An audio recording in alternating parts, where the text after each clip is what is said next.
Boa noite. Primeiramente, o presidente Fábio Mota fará um pronunciamento e, em seguida, o Stefan estará à disposição dos senhores para as perguntas. Bom, boa noite a todos.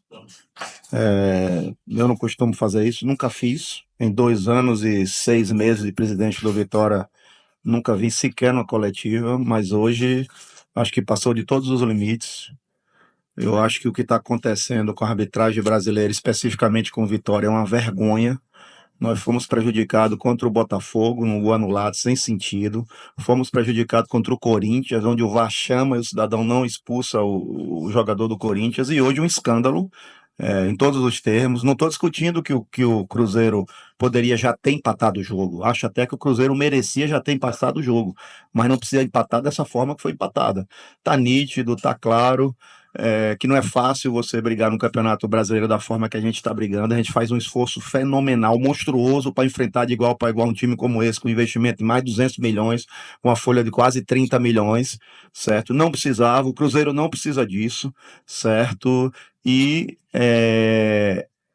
é um absurdo, é vergonhoso. A gente precisa clamar aqui pela profissionalização da arbitragem. Enquanto a arbitragem não for profissional, a gente vai ficar aqui cheio de dúvidas e indagações na nossa cabeça, certo? É um absurdo você ainda não ter uma arbitragem profissional, ou seja, o árbitro teria que receber o salário de arbitragem e ser só árbitro, ele teria que ser profissional. E nós, no Brasil, temos essa vergonha de não ter o profissionalismo da arbitragem. Isso enseja uma série de dúvidas nas nossas cabeças. Será que todo mundo viu? A Sport TV todo viu, os comentaristas viram, vocês todos viram que foi mão? E por que o VAR não mostrou que foi mão? Tem uma outra imagem, além da imagem da Sport TV, tem uma imagem exclusiva do VAR, onde ele prova que não é mão. Se ele conseguir provar que não foi mão e mostrar uma imagem exclusiva, cai por terra tudo que eu estou colocando aqui. Mas é escandaloso, é vergonhoso. O Cruzeiro não precisava disso. Será que o Corinthians e o Fluminense precisavam disso para não cair e para o Vitória cair? Porque no elo é o de menor investimento? São esses questionamentos que a gente precisa saber. Então, eu clamo aqui para o Brasil. Nós precisamos ter o profissionalismo da arbitragem. O árbitro precisa ter a profissão de árbitro e receber como árbitro.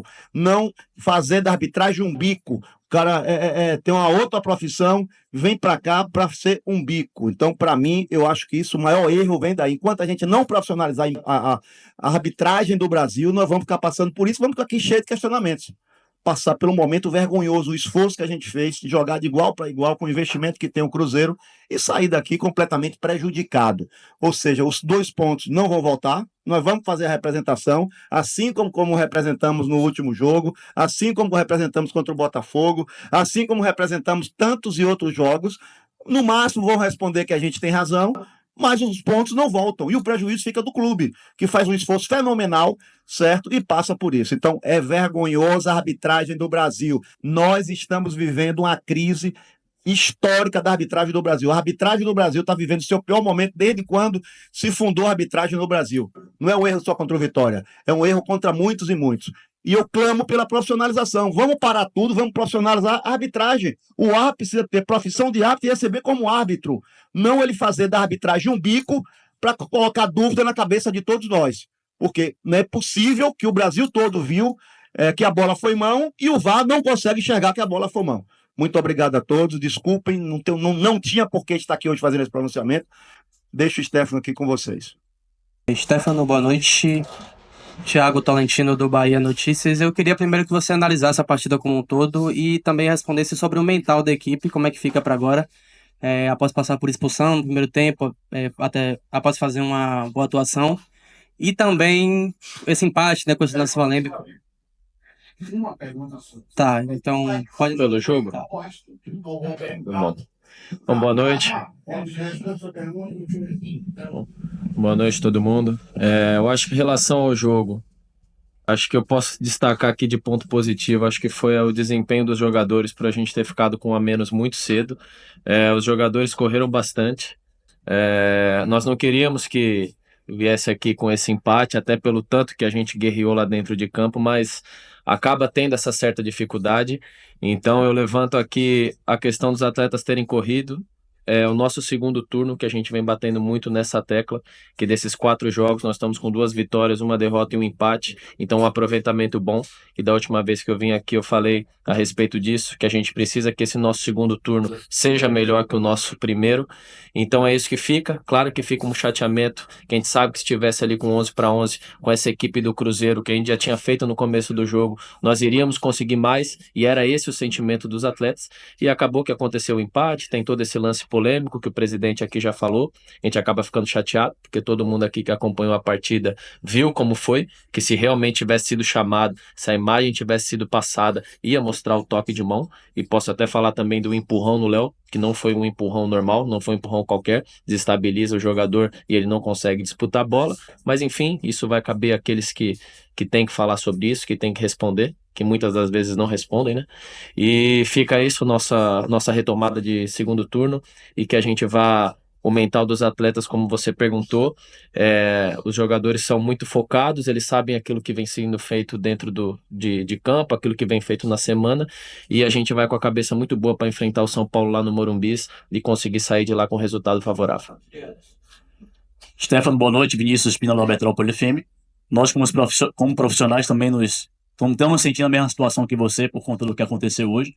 Tá? Eu vou fazer uma pergunta em relação à sua preferência em relação ao Carlos Eduardo do que o Zé Hugo para voltar para o segundo tempo. Tá? Mas aí o senhor estava ali no segundo tempo, o Cruzeiro um pouco com volume de jogo maior, tá? Em virtude da expulsão, até entrar em cena, de fato, o protagonista da partida, que foi o gremista, o árbitro da partida, Marcelo de Lima Henrique, que de forma impensável, de forma incompreensível, não foi até o VAR, não foi chamado pelo VAR para anular de forma clara o gol que todo mundo viu. Toda a imprensa está comentando, todo mundo viu.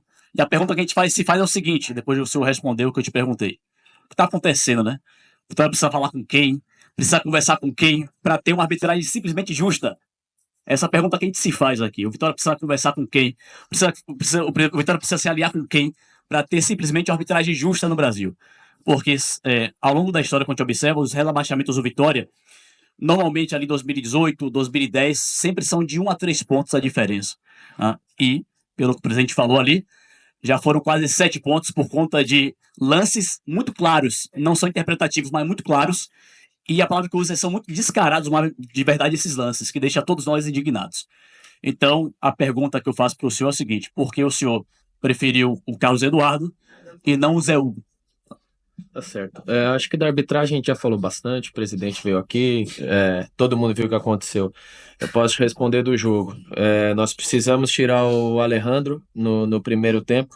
Acabamos sacrificando ele para que a gente pudesse, quando a gente estivesse marcando, deixar o Mateuzinho só centralizado ali em cima do volante, do Lucas Romero que vinha jogando, e deslocando um pouco o Hiller do lado para a gente poder ter uma sustentação ali melhor. Quando tivesse a bola, o Mateuzinho cairia mais para o lado, que eram os espaços que o Cruzeiro dava para a gente. Tem um centro de jogo muito povoado e a gente conseguia jogar pelos lados, até foram os nossos melhores lances, principalmente ali no primeiro tempo com o Osvaldo, enquanto a gente estava no 11-11.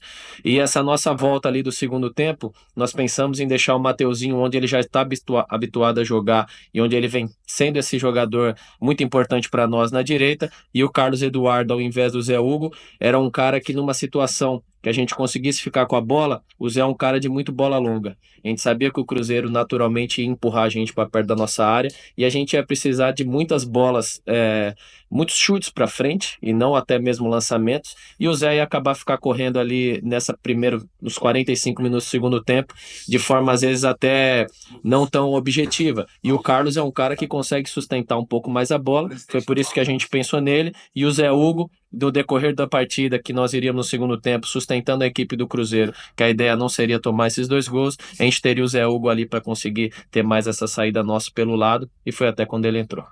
Stefan, minha dúvida era justamente uma, né, que é em relação ao Alejandro, porque a opção de tirá-lo, e outra, Felipe Machado sentiu alguma coisa ou foi a opção do treinador, e o que é que você pensou quando você tirou o Felipe Machado no intervalo do jogo? Não, o Felipe Machado, a nossa ideia foi mais que era um jogador que ele, para subir, para voltar na posição, ele não tem tanta essa característica como a gente teria com o Ricardo Hiller e com o Luan dentro de campo.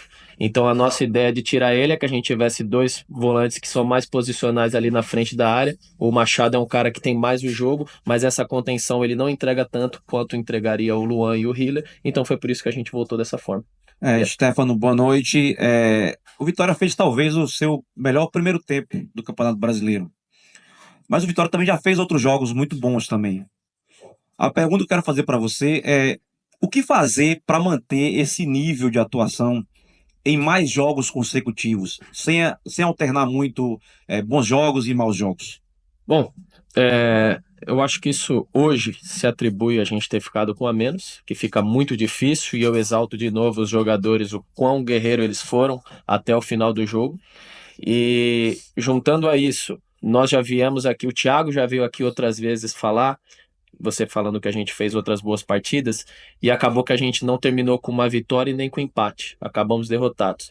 O que a gente bate muito na tecla, que a gente conseguindo pontuar, principalmente no brasileiro que é de pontos corridos, é muito interessante, é o primordial, né, você conseguir pontuar. A gente até fez uma colocação nossa interna, o Thiago falando, que os jogos que nós poderíamos ter pontuado, que tomamos gols no final, Corinthians, o do Flamengo, que foi uma derrota, eu acho que pode ter até outros jogos, eu acredito que nós teríamos uma pontuação melhor. E só para terminar de comparação, nós estamos com... O Atlético Mineiro tem uma vitória a mais que nós, se eu não me engano, só que eles pontuaram, tiveram mais empates. Então, por isso eles estão em oitavo, né? Se eu não me deixo errar aqui. Então, a importância nossa é de manter essa constância do segundo turno, mais uma vez batendo na tecla. 4 jogos, o nosso aproveitamento é mais de 50%. Então, para que a gente siga até o final, conseguindo pontuar, para que, como foi a outra pergunta, em relação a 1 ponto ou 3 pontos, isso daí não falte para a gente no final do campeonato. Stefano, boa noite. Melissa do BNews. Projetando o jogo contra o São Paulo, né? Hoje o Cruzeiro veio com um time misto, muitos titulares faltando, e o São Paulo também tem muitos desfalques, seja por lesão ou por suspensão, e enfim, também está disputando as 3 competições. Então o Vitória tem essa oportunidade, mais uma vez, de pegar os times que brigam na parte de cima da tabela, não completos, né? Isso tem acontecido com times que disputam outros campeonatos, mas como a gente falou aqui, o Vitória não tem conseguido aproveitar tanto, transformar isso em pontos, né? Apesar das boas atuações. Então, qual seria a estratégia para aproveitar, né, esses desfalques do São Paulo, sabendo que vai ser um jogo difícil? E nesse mesmo sentido, se seria mesmo o Edu a substituir o Neres, que foi expulso e vai estar suspenso na próxima partida? Bom, acho que em questão dessa última escalação, isso nós vamos ter na semana. Foi o Edu que entrou, então natural da posição, e isso o Thiago vai conseguir trabalhar na semana para definir. E qual que foi o que você perguntou? Sobre aproveitar os times que não usam time. Eu acho que aí a gente pode falar dessas equipes que têm um investimento alto. Acho que o que você pode tirar no jogo dessas equipes quando eles mesclam, até se você for pegar do Cruzeiro, se você for falar de mesclar dos iniciais, Ramiro, o Lucas Silva vinha sendo titular, mas depois não, e acho que só o Vijalba, que a gente pode falar que não é, então 3 jogadores dos iniciais, só que o que a gente tenta aproveitar pode ser uma falta de entrosamento, só que a qualidade individual, qualidade técnicas que eles têm é muito alta. Então isso acaba não mudando muito para nós, o que vem de lá. O que é batido muito na tecla aqui dentro pelo Thiago é que a gente se prepara olhando para nós, o que nós vamos fazer, e que a gente possa ser, indo lá no Morumbi, a gente consiga ser efetivo e consiga ser melhor do que a gente foi aqui no primeiro turno contra eles e tudo dando certo, arrancar uma vitória lá. Boa noite, Stefano. O Vitória fez um belíssimo primeiro tempo, talvez o melhor na Série A do Campeonato Brasileiro. Me chamou a atenção a boa partida, a ótima partida do Felipe Machado. E ele saiu para a entrada de um atacante, se eu não me engano. Queria que você explicasse o porquê dessa alteração. Acho que eu comentei aqui, eu falei, o rapaz me perguntou, o Machado, a gente ficando com um a menos, ele como característica que ele tem, que não agride muito na marcação, nós iríamos precisar ficar um pouco mais próximo da nossa área, e jogadores que têm essa flexibilidade, essa facilidade de conseguir subir e voltar para a linha para pressionar, até pela imposição que eles iam começar a colocar na gente, e foi por isso que a gente optou por tirar o Machado. O Machado é um grande jogador, é um jogador que tem muita visão de jogo, consegue distribuir bem, tem boa finalização, mas para o que o jogo desenhou e para o que a gente precisava fazer, ele foi a decisão que a gente teve de tirar. Stefano, vocês agora têm uma sequência de. Vocês tinham, na verdade, uma sequência de 3 jogos em Salvador, né? Sem viagem. E agora, apesar de ser uma vez por semana, mas é jogo viajando, volta, joga aqui, depois viaja de novo. Como é que vai ser trabalhada essa logística de agora em diante? Bom, a logística, ela não muda como vinham dos outros. A gente tem uma semana inteira para trabalhar. A gente vai para São Paulo, volta, temos mais uma semana inteira para trabalhar, para jogar em casa e depois saímos de novo. Em questão de logística, não tem muita dificuldade, não. A gente mantém como sempre foi feito, sempre foi trabalhado e seguimos para seguir pontuando. Stefano, boa noite. Queria fazer uma pergunta sobre um outro aspecto, né? Uma outra visão, o aspecto psicológico, né? Que hoje eu percebi que quando o Vitória tomou o gol, parece que o time meio que sentiu, né, aquele primeiro gol do Cruzeiro, o segundo tempo muito abaixo daquele Vitória que a gente viu no primeiro. Aí eu te pergunto como é que fica o psicológico desse time agora para essa sequência, onde vai ter São Paulo fora, Vasco em casa, jogos essenciais em que o Vitória vai precisar, sobretudo, não só pontuar, mas vencer, quando possível, esses 2 próximos jogos. Bom, acho que eu tinha comentado aqui a questão do psicológico deles, do mental. Claro que quando você toma um gol na partida é natural que você dê uma baixada, você começa depois a voltar para entrar no ritmo o calor do jogo. Os nossos atletas estão muito bem preparados. Eu acho que o psicológico deles, a gente tem batido muito nisso de metas, de que no jogo a jogo, que já falamos aqui da outra vez, para que a gente possa ter isso como meta para melhorar cada vez mais. E são atletas profissionais, são atletas muito capacitados, que sabem aquilo que tem que ser feito lá dentro. Então, hoje já passa agora a página virada, pontuamos, conseguimos um bom resultado, apesar que queríamos a vitória contra a equipe do Cruzeiro, e a gente vai lá para a equipe do São Paulo para criar muita dificuldade, e tudo dando certo, a gente saia de lá pontuando com uma vitória. Stefano, boa noite, João Oliveira do canal do Pressão. Queria que você falasse um pouco sobre o Alejandro, ele que muitas das vezes é criticado pelas atuações e hoje fez um gol espetacular, né? O gol da rodada, com certeza. Queria saber de você se você acha que depois desse gol de hoje, né, da partida do primeiro tempo que ele fez, ele pode ter um ânimo a mais para as próximas partidas. Claro, o centroavante, todo mundo fala, né? Todo mundo sabe que vive de gols, né? Então, às vezes, quando não faz gol, alguns começam a criticar, começam a questionar. E o Alejandro, ele sabe que ele tem total confiança nossa. Acho que vocês que hoje sempre estão ligados nas partidas, todo mundo vê o esforço que ele faz. É um jogador tático que ele é para nós, o quanto ele se desdobra pela equipe e que sempre foi passado para ele que naturalmente ele ia começar a ter essas oportunidades de gols, assim como ele teve, né? Fez contra o Corinthians, depois teve contra o Criciúma, se eu não me engano, e é um menino que trabalha muito. É espetacular, muito bom de trabalhar e que ele possa pegar esse golaço que ele fez hoje, conseguir transformar isso em energia e que ele continue ajudando a gente aí nessa sequência de jogos. Coletivo encerrado com Marcelo, Stefano de Jean. É o que eu chamo sempre.